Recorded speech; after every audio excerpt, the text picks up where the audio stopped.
ചേച്ചി.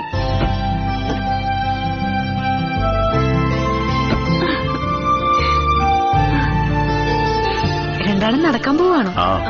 ഇപ്പോ അങ്ങനെ ഒരു നല്ല സ്വഭാവം മോൾക്ക് തുടങ്ങിയിട്ടുണ്ട്. രാവിലെ നടക്കാൻ പോകുമ്പോ കൂടെ കൂടും. റിലേറ്റീവ്സിന്റെ വീട്ടിലൊക്കെ പോയിട്ട് അടിച്ചു പൊളിച്ചോ? എല്ലാ തവണ അങ്ങനെ ആയിരുന്നു. ഇപ്പോ പതിവിലും വിപരീതമായിട്ട് ഇപ്രാവശ്യം തിരികെ എത്താനുള്ള ധൃതിയായിരുന്നു മോൾക്ക്. അതെന്തു പറ്റി?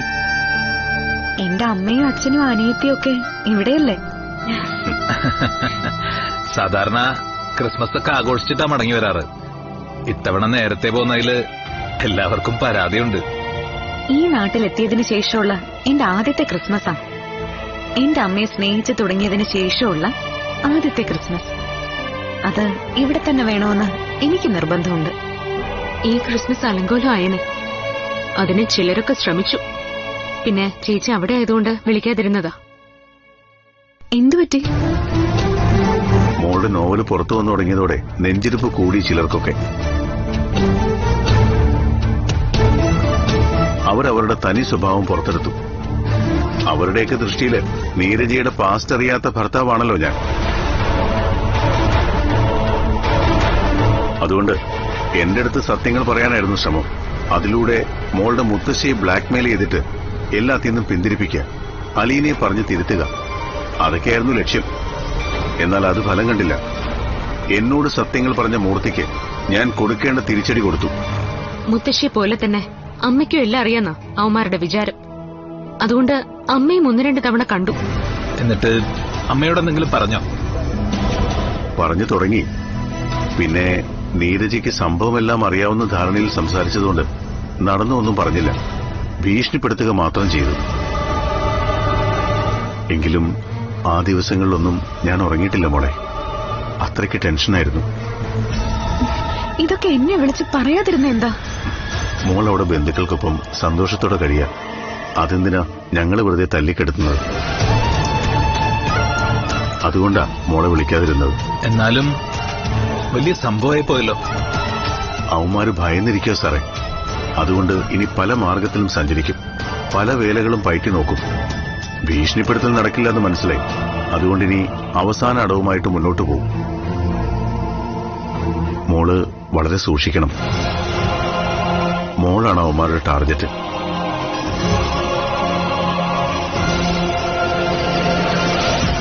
ഞങ്ങൾ പോയിട്ട് വരാം ചേച്ചി.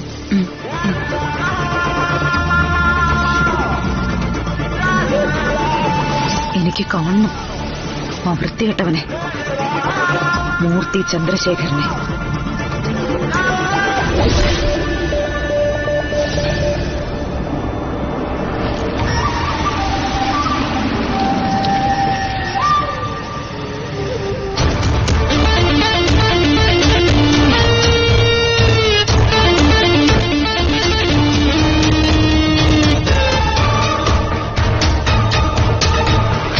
എന്തിനാ അത്യാവശ്യമായിട്ട് കാണണമെന്ന് പറഞ്ഞത്? ഞാൻ വിളിച്ചപ്പോ ഓടി എത്തിയല്ലോ. ഭയം ഉണ്ടല്ലേ? എന്തിനാ എന്നെ വിളിപ്പിച്ചെന്ന് പറ. ഒന്ന് കാണാൻ, അഭിനന്ദിക്കാൻ. എല്ലാ ആണുങ്ങളും നിന്നെ പോലെയാണെന്ന് കരുതിയോ? അവർക്കൊക്കെ വ്യക്തിത്വമില്ലാന്ന് കരുതിയോ? മഹാദേവൻ സാറിനോട് നീരജ എന്ന എഴുത്തുകാരിയുടെ കഴിഞ്ഞ കാലം വിളമ്പിയല്ലോ താൻ.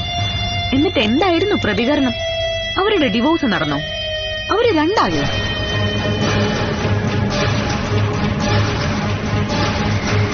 വർഷങ്ങൾക്ക് മുമ്പ് നടന്നൊരു സംഭവത്തിന്റെ പേരില് ഞങ്ങളെ തകർക്കാൻ നോക്കി. അതിൽ നിന്നൊരു മോചനം വേണമായിരുന്നു. അതിനുവേണ്ടി അങ്ങനെ ചെയ്തത്. എന്നിട്ട് എന്തായി? മോചനം കിട്ടിയോ? നിന്റെയൊക്കെ മോചനം നിന്റെയൊക്കെ ശരീരത്തിൽ നിന്നുമാണ്. ആത്മാവില്ലാത്ത ശരീരത്തിൽ നിന്നും ആത്മാവ് വിട്ടുപോകും. എന്നാൽ അതിനു മുൻപ് 1000 തവണ നീയൊക്കെ അലറിക്കരയണം. എന്നിട്ട് തന്നെയൊക്കെ മുകളിലോട്ടെടുക്കാൻ പാടുള്ളൂ. അതുകൊണ്ട് ടീച്ചർക്ക് എന്താ നേട്ടം? ഈ ലോകത്തുള്ള സകല കൊള്ളരുതായ്മയ്ക്കെതിരെ പോരാടുമെന്ന് പ്രതിജ്ഞയെടുത്ത് നടക്കാണോ ടീച്ചർ? രജനി മൂർത്തി, വനിതാ സെൽ ചെയർപേഴ്സൺ, അവരുടെ അമ്മയ്ക്കും അനിയത്തിക്കും വേണ്ടിയാണോ പോരാടുന്നത്? അവരുടെ കൂടപ്പിറപ്പുകൾക്ക് വേണ്ടിയാണോ അവര് നിലകൊള്ളുന്നത്? അല്ലല്ലോ. നിങ്ങളുടെ ഭാര്യയെ പോലൊരുവൾ പീഡനമേറ്റുവാങ്ങിയ പെൺകുട്ടികൾക്ക് നീതി കിട്ടാൻ വേണ്ടി നിലകൊള്ളുന്ന ഒരുവൾ. എന്നെ അങ്ങനെ കണ്ടാ മതി. ഞങ്ങളിപ്പോ അന്നത്തെ ചെറുപ്പക്കാരല്ല, ആ സംഭവത്തിന്റെ കുറ്റബോധത്തിൽ ജീവിക്കുന്നവരാണ്. അങ്ങനെ ചിന്തിക്കുന്നവർക്ക് കൊലയാളികളുടെ മനസ്സുണ്ടാവൂ? ആരെയെങ്കിലും കൊല്ലാൻ കഴിയൂ? എന്നിട്ട് എത്ര തവണ കൊല്ലാൻ ശ്രമിച്ചു നിങ്ങളൊക്കെ? മരണം തലനാരിഴയ്ക്ക് തെന്നി മാറിയപ്പോഴൊക്കെ ആ വിധി എന്നെങ്കിലും തിരിച്ചു തരണോന്ന് ഞാൻ ഒരുപാട് ആഗ്രഹിച്ചു. അങ്ങനെ തരുന്നതിന് മുൻപ് ചില ചടങ്ങുകൾ ബാക്കിയുണ്ട്. നീയൊക്കെ ആരെ വേണമെങ്കിലും കണ്ടോ, എന്ത് വേണമെങ്കിലും ചെയ്തോ. തനിക്കൊക്കെ വേണ്ടി ഞാൻ കരുതി വെച്ചിരിക്കുന്ന ശിക്ഷ തന്നെയൊക്കെ തേടി വന്നിരിക്കും. അത് മനസ്സിലാക്കിയിട്ട് വൃത്തികെട്ട കളി കളിച്ച താൻ മഹാദേവൻ സാറിനോട് പറഞ്ഞതുപോലെ നേരെ തന്റെ വീട്ടിലേക്ക് വന്ന് രജനിമൂർത്തിയുടെ കാര്യങ്ങൾ ധരിപ്പിക്കാൻ എനിക്കാരുടെ ഒത്താശ വേണ്ട. ചെയ്യട്ടെ ഞാൻ അങ്ങനെ. അർദ്ധരാത്രി കഴിഞ്ഞ നേരത്ത് ഒരു പെൺകുട്ടിയെ തെരുവ് നായ്ക്കൾ കടിച്ചു കീറുന്നത് പോലെ കടിച്ചു കീറിയിട്ട് അവൾക്കൊരു ജീവിതം കൊടുത്ത് ആ നല്ല മനുഷ്യനോട് എല്ലാം തുറന്നു പറഞ്ഞ് അവരെ ബ്ലാക്ക്മെയിൽ ചെയ്യാൻ തനിക്കൊക്കെ നാണമില്ലേ? അപ്പോ താൻ പറഞ്ഞതുപോലെ നന്മ തന്റെ ഒന്നും മനസ്സിലില്ല. സ്വന്തം നിലനിൽപ്പ് മാത്രം നോക്കുന്ന തനിക്കൊക്കെ അതുകൊണ്ട് തന്നെ ഇനി ജീവിതം ഒരു ഭാരമായിരിക്കും. ഓർത്തു വെച്ചോ.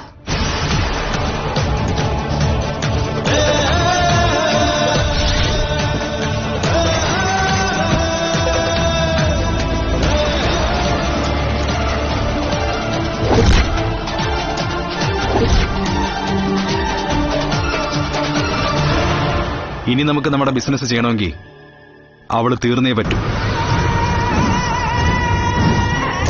കൊല്ലാതെയോ കിടത്താതെയോ വേറെ മാർഗമില്ല. ആസിഡ് ബൾബിന് പകരം ആരെങ്കിലും പച്ചവെള്ളം കൊണ്ടുപോടാ. അതിലവള് ഒന്ന് ഭയക്കൂന്ന് കരുതി. അവിടെയും പരാജയപ്പെട്ടു. നീ വിഷമിക്കണ്ട, നീ ചെയ്യാതെ ഞങ്ങൾ ചെയ്യാം. മുഖമൊക്കെ വികൃതമായി പൊള്ളിയടർന്ന് അവളൊരു മൂലക്കിരിക്കട്ടെ. ഞാൻ ജാമ്യത്തിലിറങ്ങി കേസ് അടക്കുക. അതുകൊണ്ട് ഞാനിതിൽ ഉൾപ്പെട്ടിട്ടുണ്ടെന്ന് ഒരിക്കലും ആരും അറിയരുത്. ജയിലിൽ പോവാൻ ഞങ്ങളെ കൂട്ടത്തിലെ ആളുണ്ടടാ. പിന്നെന്തിനാ നിന്റെ പേര് പറയുന്നേ? മദ്യ മയക്കുമരുന്ന് മാഫിക്കെതിരെ നീങ്ങിയാൽ ഇന്നത്തെ കാലത്ത് ആയുസ് കുറയുമെന്നറിയാത്തവരായി ആരുമില്ല. അത് മാത്രമല്ല അണ്ണാ, എനിക്കിപ്പോ നാട്ടിലിറങ്ങി നടക്കാൻ പറ്റാത്ത സ്ഥിതിയാ. എന്റെ പഠിപ്പ് മുടങ്ങി, ഭാവി അവതാളത്തിലായി. അതിനവൾ ഒറ്റ ഒരുത്തിയാ കാരണം. ആസിഡ് കണ്ണിൽ വീഴുന്നതോടൊപ്പം അവളുടെ കാഴ്ചയും പോവും. കാഴ്ച ഉള്ളപ്പോഴല്ലേ മുമ്പിൽ നടക്കുന്നതൊക്കെ കാണാൻ പറ്റൂ. ഇനി അവൾ കോളേജിലേക്കും വരില്ല, കോടതിയിലും വരില്ല. ഇനി നീ അലീന എന്ന പെണ്ണിനെ മറന്നേക്ക്. അവള് നിസ്സാരക്കാരിയല്ല, അവൾക്ക് പിന്നിലും ആളുണ്ട്. അതൊക്കെ നീ ഞങ്ങൾക്ക് വിട്ടേക്ക്. കിടത്തോന്ന് പറഞ്ഞാൽ കിടത്തോടാ. അവളുടെ പ്രായത്തിനനുസരിച്ചുള്ള കാര്യങ്ങൾ അവൾ ചെയ്താൽ മതി. ഒരുത്തൻ തോക്കുമായി അവളുടെ പിന്നാലെയുണ്ട്, സെക്യൂരിറ്റി ആയിട്ട്. അവൻ വരട്ടെ, അവന്റെ കൈയും കാലും ഞങ്ങൾ തല്ലുപിടിക്കും. വാടാ.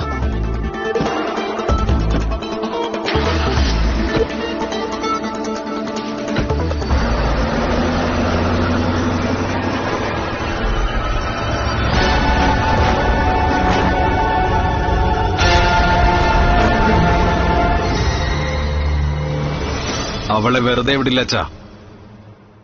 അവളുടെ മുഖത്തേക്ക് ഒഴിക്കാൻ കൊണ്ടുപോയത് പച്ചവെള്ളമായിരുന്നു. അതോടെ അവൾ എന്നെ അളന്നു. എന്റെ ഭീഷണിയിൽ കഴമ്പില്ലെന്ന് അവക്ക് തോന്നി. എന്നാൽ ഇനി ആ തോന്നല് മാറ്റണം. അവളുടെ മുഖത്ത് ആസിഡ് വീഴുവച്ച അവൾക്ക് അവളുടെ മുഖം നഷ്ടപ്പെടും. നീ ഇനി ഒന്നിനും ചെന്ന് ചാടരുത് ജിതേഷ്. അവളൊരു സ്ത്രീയാണ്, ടീച്ചറാണ്. അതുകൊണ്ട് ഈ സംഭവം നിയമത്തിന്റെ മുന്നിലെത്തിയ പിന്നെ നീ പുറത്തിറങ്ങുന്നത് 40 വയസ്സ് കഴിഞ്ഞിട്ടായിരിക്കും. ഇത്തവണ ഞാൻ പിന്നിൽ നിൽക്കത്തേയുള്ളൂ. അവള് കാരണം ബിസിനസ് നഷ്ടപ്പെട്ട ചില ആൾക്കാരിവിടെ ഉണ്ട്. അവരവളെ വേണ്ടത് ചെയ്തോളൂ. പിന്നെ അവൾക്ക് കോടതിയിലേക്ക് പോലും വരാൻ പറ്റില്ല ചാ. എന്റെ കേസ് തള്ളിപ്പോവും. അവള് പരാജയപ്പെട്ട സ്ത്രീ ശാക്തീകരണം എന്ന് പറഞ്ഞ് ഇവിടെ ഒരാൾ നടക്കുന്നുണ്ട്. വനിതാ സെൽ ചെയർപേഴ്സൺ രജനിമൂർത്തി. പിന്നെ അമ്മ തന്നെ ആയിരിക്കും മകനെതിരെ കോടതിയിൽ ഹാജരാകുന്നത്. അങ്ങനെയെങ്കിൽ അലീനയ്ക്കുണ്ടായ വിധി അമ്മയ്ക്കും ഉണ്ടാവും. ഇങ്ങനൊരമ്മ വേണോ വേണ്ടയോ എന്ന് ഞാൻ സ്വയം ചോദിച്ചുകൊണ്ടിരിക്കുക. മകനെയും അച്ഛനെയും ഒറ്റുകൊടുക്കാൻ മടിയില്ലാത്തൊരമ്മ ഈ വീടിന് ആവശ്യമില്ല. അച്ഛൻ ഒന്നങ്ങ് ഡിവോഴ്സ് ആയാൽ മതിയായിരുന്നു. നിന്റെ അമ്മയായിരിക്കും അവളെ ഇളക്കി വിടുന്നത്. മകനെയും ഭർത്താവിനെയും നിയമത്തിന്റെ മുന്നിൽ കൊണ്ടുവരാൻ ആഗ്രഹിക്കുന്ന ഒരു അമ്മയ്ക്ക് സമൂഹത്തിന്റെ മുന്നിൽ വില കിട്ടുന്ന അവളുടെ വിചാരം. അതുകൊണ്ടാണല്ലോ രാജിവെച്ചിട്ടും രജനി മൂർത്തി വനിതാ സെൽ ചെയർപേഴ്സന്റെ കസേരയിൽ തിരിച്ചെത്തിയത്. അമ്മയുടെ കസേരയ്ക്ക് വലിയ ബലമൊന്നുമില്ല. അമ്മയുടെ ആയുസിനും. ആദ്യം അലീനയെ ഒഴിവാക്കും ഞാൻ. എന്നിട്ട് അമ്മയുടെ കാര്യത്തിൽ ഒരു തീരുമാനമെടുക്കും.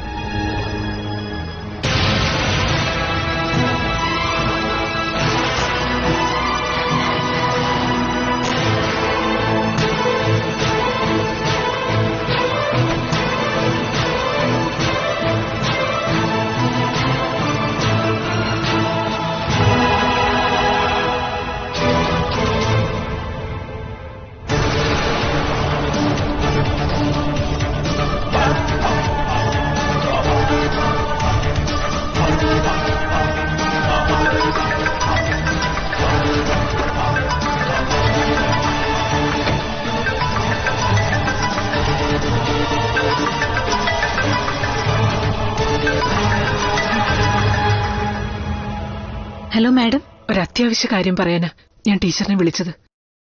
ടീച്ചർ സൂക്ഷിക്കണം. ഈ വീടിനകത്ത് തന്നെ ഗൂഢാലോചനകൾ നടക്കുന്നുണ്ട് ടീച്ചർക്കെതിരെ. മരണം പലതവണ മുൻപിൽ കണ്ടു കഴിഞ്ഞു മാഡം. അതുകൊണ്ട് എനിക്ക് പേടിയൊന്നുമില്ല.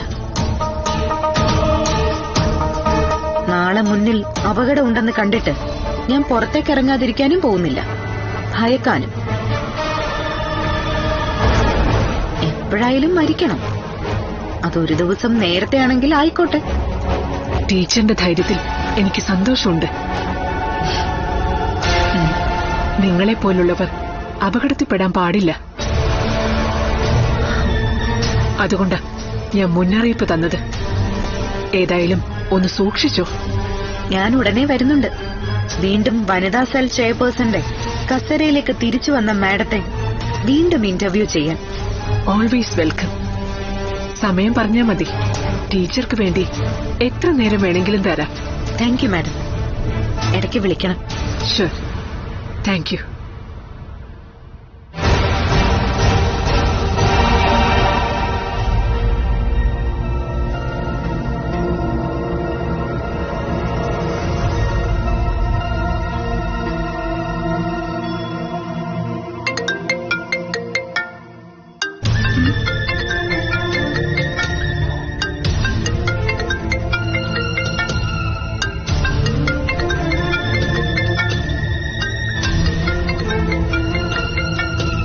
ഗൗരവം ഒട്ടും വിടണ്ട. ഹലോ, സൗഹൃദം കൂടാനൊന്നും വിളിച്ചതല്ല. എന്തെങ്കിലും പറയാനുണ്ടെങ്കിൽ കൂട്ടുകാരനെ കൊണ്ടല്ല പറയിപ്പിക്കേണ്ടത്. ആണുങ്ങളെ പോലെ നേരിട്ട് പറയണം. ഞാൻ അങ്ങനെ പറയാറുള്ളൂ. ടോണി എന്താ പറഞ്ഞേ? ടോണിക്ക് കുടിക്കാൻ, പ്രേമരോഗത്തിന്. എന്താ എന്താ? തനിക്കെന്നോട് പ്രണയമാണല്ലേ എന്ന് ഞാൻ പറഞ്ഞോ? കൂട്ടുകാരനെ കൊണ്ട് പറയിച്ചിട്ട് ഇപ്പൊ മാന്യനാകണ്ട. എനിക്ക് പ്രേമമാണെന്ന് പറയുന്നത് കേൾക്കാൻ ടീച്ചർക്ക് കൊതിയുണ്ടാവും. എന്നാ അത് ഈ ജന്മത്ത് നടക്കില്ല. അത് കൂട്ടുകാരനോടും കൂടി പറയണം.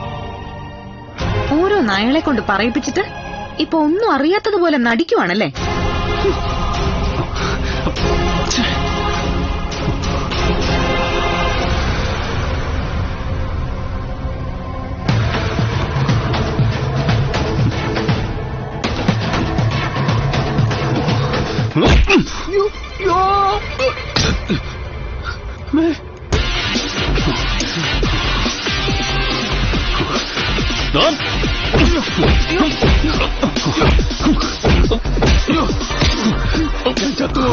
പറയരുതെന്ന് പറഞ്ഞ നീ ഓരോന്ന് ഉണ്ടാക്കി പറയും അല്ലടാ.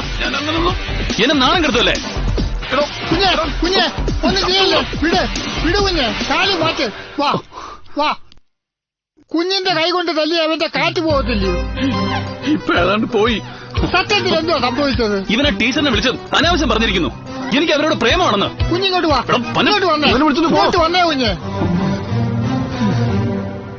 കുഞ്ഞാണ് അല്ല, നമുക്കൊരാളോട് താല്പര്യം തോന്നിയാ അത് തുറന്നു പറയാൻ നമുക്ക് മടിയായിരിക്കും. അപ്പൊ പിന്നെ അതിനൊരാള് വേണ്ടേ? അത് മിക്കവാറും നമ്മുടെ മനസ്സറിയാവുന്ന കൂട്ടുകാരായിരിക്കും. അത്രേ അവൻ ചെയ്തുള്ളൂ. നിങ്ങൾ രണ്ടാളും കൂടി മനുഷ്യന്റെ വില കളയുന്ന പണിയാ ചെയ്തോണ്ടിരിക്കുന്നത്. ഞാൻ ടീച്ചറിന് ചെയ്തു കൊടുത്ത സഹായമെല്ലാം ഇതിനു വേണ്ടിയാണെന്ന് ഇനി അവർ തെറ്റിദ്ധരിക്കും. അതിലതൊരു തെറ്റിദ്ധാരണയല്ലോ, അതല്ലേ സത്യം. കുഞ്ഞെ അവിടെ ഇല്ലു, കുഞ്ഞെ നിൽക്കു. കുഞ്ഞെ എന്തായാലും കുഞ്ഞിനൊരു പെണ്ണ് വേണം. അത് സമാന രീതിയിൽ ചിന്തിക്കുന്നവരായ അത്രയും നല്ലത്.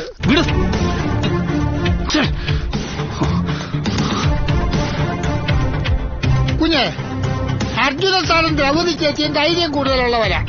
ദൈവം അറിഞ്ഞു വെച്ചോണ്ട് അവരെ ഒന്നിപ്പിച്ചത്. അതുപോലെ തന്റെ ഇടവും ചുരുക്കുള്ള ഒരു പെണ്ണായിരിക്കണം ഈ ആവണിശ്ശേരി തറവാടിന്റെ മരുമോള്. കാക്കി ഇടാൻ എനിക്ക് ആഗ്രഹമുണ്ട്, എന്നാ കല്യാണം കഴിക്കാൻ എനിക്ക് ആഗ്രഹമില്ല. ഇന്നലെ വരെ അങ്ങനെയായിരുന്നു, എന്നാ ഇപ്പൊ അങ്ങനല്ല. നീ എന്തൊക്കെ പറഞ്ഞാലും ശരി, കാക്കിയെ പോലെ തന്നെ നീ ടീച്ചറെ സ്നേഹിക്കുന്നുണ്ട്. എന്നെക്കളെ എന്റെ കാര്യങ്ങൾ നീയാണ് ഇപ്പൊ തീരുമാനിക്കുന്നത്. എന്റെ കുഞ്ഞെ, ഒരു പെൺകുട്ടിയെ സ്നേഹിക്കുന്നെന്ന് പറയുന്ന അത്ര വലിയ തെറ്റാന്നോ? ടീച്ചറിന് കുഞ്ഞിനെ ഇഷ്ടമാണെന്ന് പറയുമ്പോ കുഞ്ഞിങ്ങനെ തിളച്ചാലാ സംശയം കൂടുന്നത്. ഇപ്പൊ അവൻ പറയേണ്ടതൊക്കെ പറഞ്ഞു, അറിയിക്കേണ്ടതൊക്കെ അറിയിച്ചു. ഇനി അവനെ തല്ലി ഒതുക്കിയാൽ ഇനി അവനോട് ടീച്ചറിനോട് എന്തെങ്കിലും പറയണമെന്ന് പറഞ്ഞാൽ പോലും അവൻ പറയത്തില്ല. മനുഷ്യനായ നന്ദി വേണോടാ, നന്ദി. നിന്നെ ഇന്ന് ഞാൻ കുഞ്ഞെ, ആവണിശ്ശേരി അമ്പാടിക്കൊരു പെണ്ണ് വേണം. അത് എന്നോടും അവനോടും ഏത് നേരവും ദ്രൗപദി ചേച്ചി പറയുന്ന കാര്യമോ. അങ്ങനെ ആവണിശ്ശേരിയിൽ അമ്പാടി കുഞ്ഞിന് വേണ്ടി ഞങ്ങൾ കണ്ടെത്തിയ പെൺകുട്ടിയാണ് അലീന. കേട്ടോ?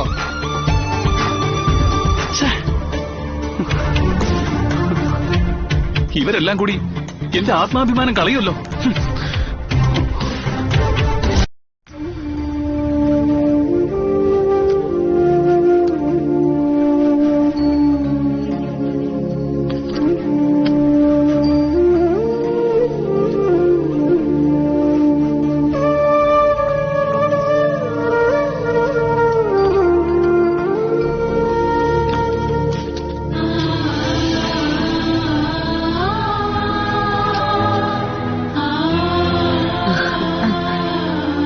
മിക്ക കഥകളിലും ആണും പെണ്ണും തമ്മിലുള്ള സ്നേഹം ഒരു പ്രത്യേക രീതിയിലാ വരച്ചു കാട്ടിയിട്ടുള്ളത്.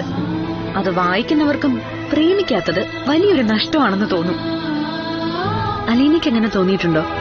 തോന്നിയാലും എനിക്കങ്ങനെ ആരെയും പ്രേമിക്കാനുള്ള സമയമൊന്നും കിട്ടിയിട്ടില്ല. അതുകൊണ്ടാണ് നന്നായിട്ട് പഠിച്ചത്, എല്ലാ ഡിഗ്രിയും എടുത്തത്. വിവാഹത്തിന് മുൻപ് ആണും പെണ്ണും തമ്മിലുള്ള സ്നേഹം സമയം കൊല്ലുന്ന ഏർപ്പാടാ. അതിനിടയ്ക്ക് അവര് തമ്മിൽ പിണങ്ങിയാലോ പിന്നെ ഒരാളെ വിളിക്കുന്നത് വരെ വല്ലാത്തൊരാളല്ല മനസ്സിനകത്ത്. അമ്മ ഇതൊക്കെ അനുഭവിച്ചിട്ടുണ്ടോ? ഇല്ല, എങ്കിലും അതിലൂടെയൊക്കെ കടന്നുപോയവരെ എനിക്കറിയാം.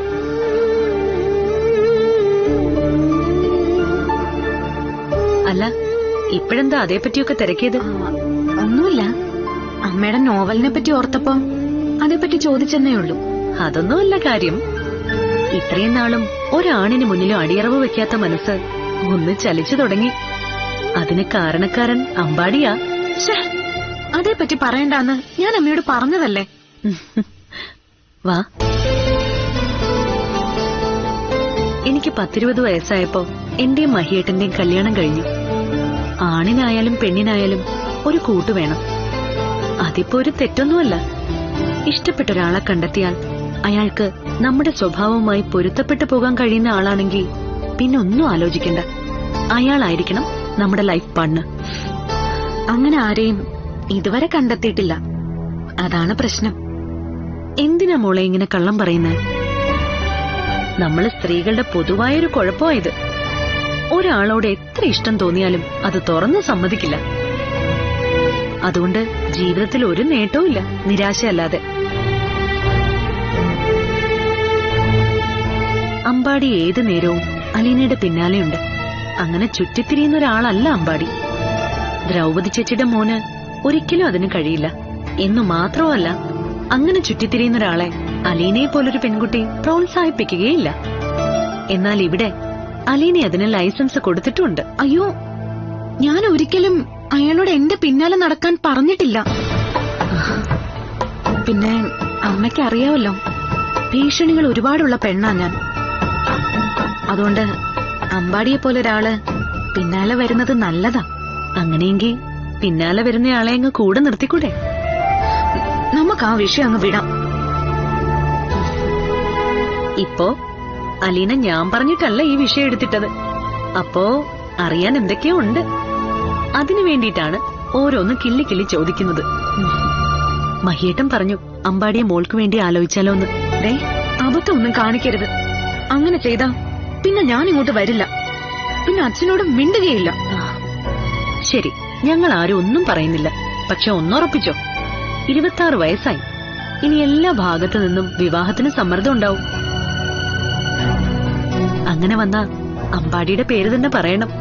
കാരണം അമ്പാടിയാണ് അലീനയ്ക്ക് യോജിച്ച പയ്യൻ. എന്നാ ഞാൻ പിന്നെ വരാം. അങ്ങ് പോവാണോ? ഇനി ഇവിടെ നിന്നാ ശരിയാവില്ല.